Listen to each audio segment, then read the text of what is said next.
Hey everyone, welcome to day 2 of my What I Eat in a Day vlog. তো সকাল সকাল উঠে দেখি বাবা কাঁঠাল ছুলতে বসেছে। এই কাঁঠালটা এত ভালো ছিল, মানে কি বলবো। তো আমি সকাল সকাল কাঁঠাল আর খাইনি। তো সবার আগে গরম জল খেয়ে নিয়েছিলাম, হ্যাঁ তার আগে ওষুধ খেয়ে নিয়েছিলাম।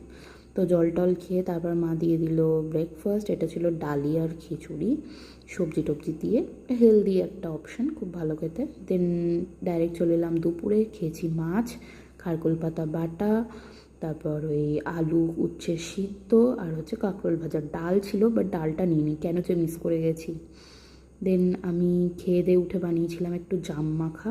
এটা সেরা খেতে হয়েছিল সিরিয়াসলি, মানে এইটুকু, মানে এটা খাওয়ার পর মা আবার বলেছিল আমাকে জাম মাখতে। তো বিকেলে খেয়েছিলাম একটা টফি, এটা দিয়েছিল উমা পিসি, ভাইরাত দিয়ে পাঠিয়েছিল।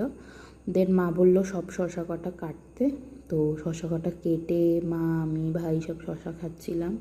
দেন রাত্রে ডিনারে খেলাম হচ্ছে রুটি আর ডিমের তরকারি। তো টাটা।